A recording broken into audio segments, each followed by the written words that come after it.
ఓరి భగవంతుడా, నా గుండె ఎందుకు ఇలా కొట్టుకుంటోంది? నా మనసు ఎందుకో చాలా కీడు శంకిస్తోంది. 4-5 రోజులుగా ఇంట్లో జరిగిన సంఘటనల గురించి ఆలోచిస్తేనే అసలు సూరజ్ ఇలా ఎందుకు చేశాడో, ఎలాంటి పరిస్థితుల్లో ఇలా చేసుంటాడు, ఇంటికి ఎందుకు రాలేదు, అసలు ఎక్కడున్నాడు?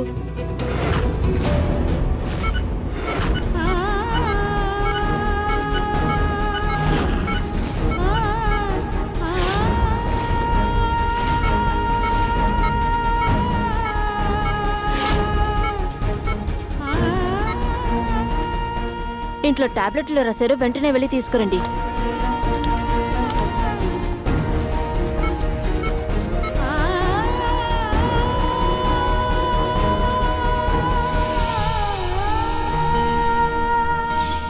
నానా, నానా ఇలా చేయకండి నానా. నేను నీ తలరాతలో ఈ బ్రహ్మచారి రౌడీనే రాశాను.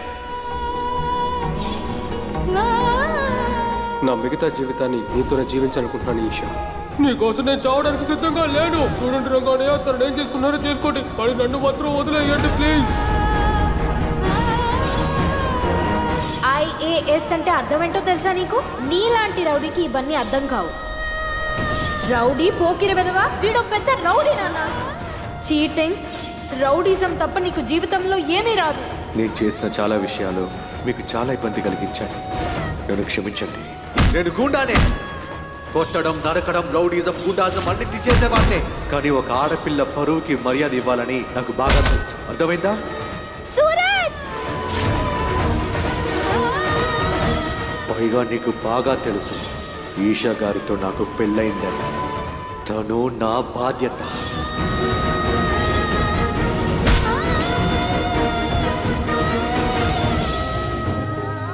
ముందు నాన్న, తర్వాత రోహన్. ఎవరైతే నా ప్రాణం అనుకున్నానో, ఎవరినైతే గుడ్డిగా నమ్మానో, వాళ్ళే నాకు ద్రోహం చేసేశారు.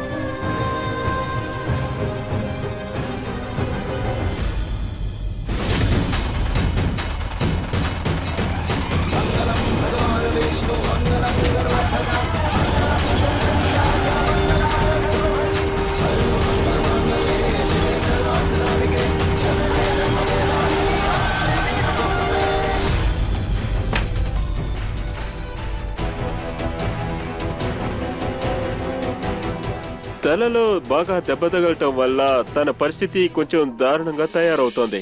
వెంటనే తనకి సర్జరీ చేయాలి. అందుకోసం వాళ్ళ ఫ్యామిలీ మెంబర్స్ సంతకం కావాలి.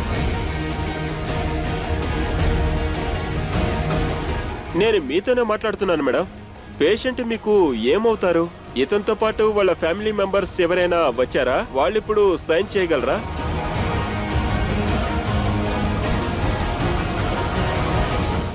సరే, నేను సైన్ చేస్తాను. పేషెంట్ మీకు ఏమవుతారు?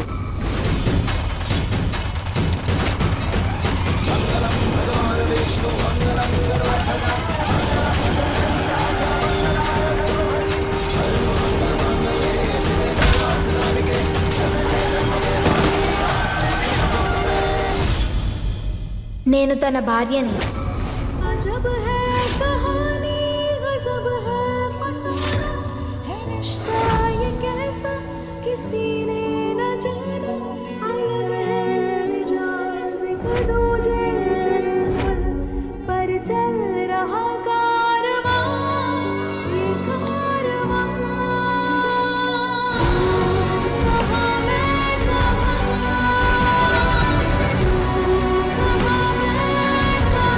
మీరు ఆపరేషన్కి తయారు చేయండి. దయచేసి తన్ని కాపాడండి.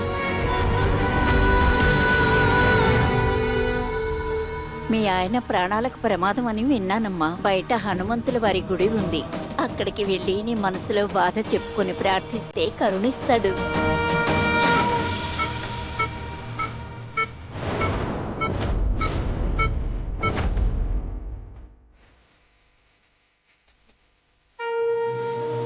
హనుమంతుడా, మీరు మీ భక్తుల సంకటాలను దూరం చేస్తారు కదా. సూరజ్ ప్రాణానికి ప్రమాదం, నువ్వే కాపాడాలి ప్లీజ్. ప్లీజ్.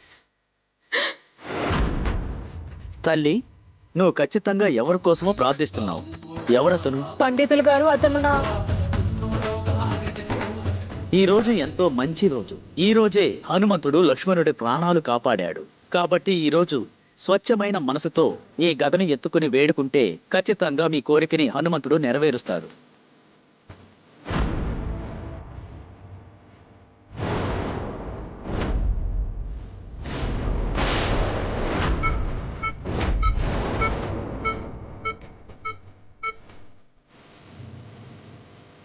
సూరజ్ వాళ్ళ నా ప్రాణం కాపాడాడు.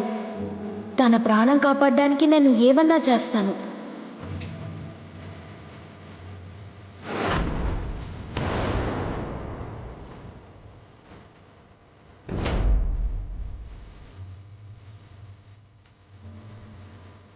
అరే, ఇంత బరువైన గదాన్ని తిని ఎలా తీస్తుంది?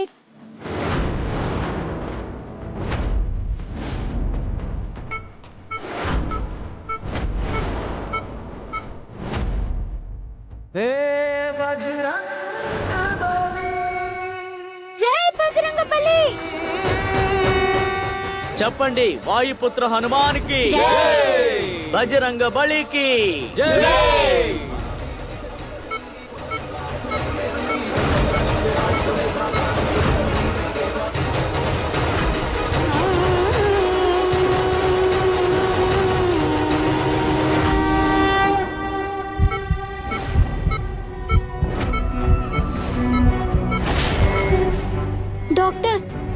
డాక్టర్, సూరజ్కి ఎలా ఉంది? భయపడాల్సిన అవసరం లేదు. ఆపరేషన్ సక్సెస్ఫుల్ అయింది. కొద్దిసేపట్లోనే ఆయన మేల్కొంటారు. Thank you so much. Srikrishna Govinda హరే. అతను బాగున్నాడు గిట్టయ్య. నా ప్రాణానికి తన ప్రాణం అడ్డేసి కాపాడిన అతను ప్రమాదం నుంచి గట్టెక్కాడు.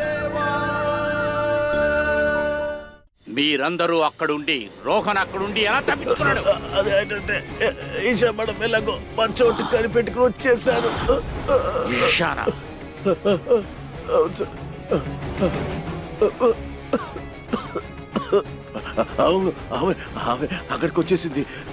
తనే అక్కడికి వచ్చేసింది వాడిని కాపాడడానికి కోసం. అలా అయితే దానికి అర్థం వాళ్ళిద్దరు. అలా అయితే నువ్వు చూస్తుండగానే వాళ్ళిద్దరు తప్పించుకున్నారా? లేదు లేదు లేదు, వాడు సరైన పిరికోడు. వాడు అక్కడి నుంచి వెంటనే ప్రాణం కాపాడుకుని పారిపోయాడు. ఏయ్, పోరా!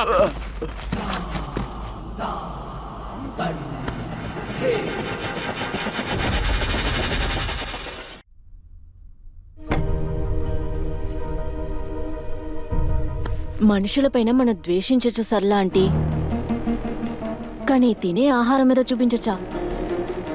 అన్ని చోట్ల వెతికి చూశాను, ఎక్కడ వాళ్ళు కనపడలేదు. పోలీస్ స్టేషన్ కూడా వెళ్ళి అడిగాను.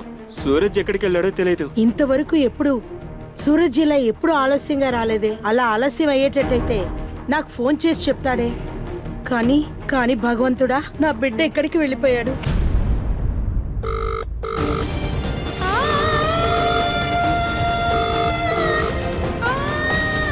సూరజ్ ఇంటికి తిరిగి వచ్చేదాకా ఒక్క మెతుకు కూడా నా గొంతులోకి పడనే పడదు. ఈ అన్నం తీసుకెళ్ళిపో ఇక్కడి నుంచి. మంచి వాళ్లే సరైన సమయానికి ఇంటికొస్తారు వదిన. రౌడీలు రారు. వాడి కోసం రాత్రంతా నిద్రపోకుండా ఎవరు ఉండాల్సిన అవసరం లేదు. భోంచేయకుండా ఉండాల్సిన అవసరము లేదు. ఏమంటే ఇలా చూడండి, నాకు ఆకలేస్తుంది.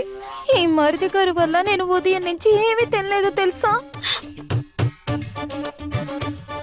తిండండి మాట ఎత్తకో.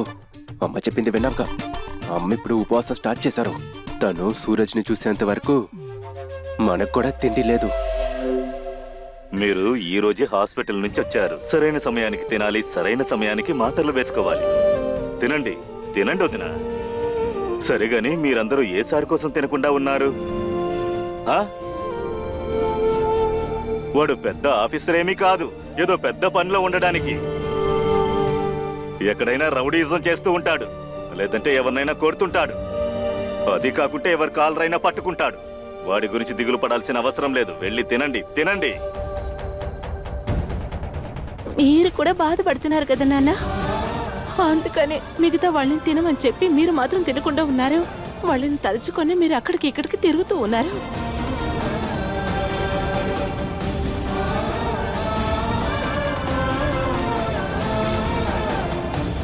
సరే, నేను కూర్చున్నాను. చాలా సంతోషమా? వాడు చెయ్యాల్సినవన్నీ చేసేశాడు. ఇంతకు మించి నేను ఎందుకు ఎదురు చూడాలి? వాడు కట్టులేని గుర్రమమ్మా, కట్టులేని గుర్రం. కట్టు ఉంటేనే గుర్రాన్ని కంట్రోల్ చేయగలం. అందువల్లే మరిది గారు, సూరజ్ని ఇంటికి రానివ్వండి, నేను తనతో మాట్లాడతాను.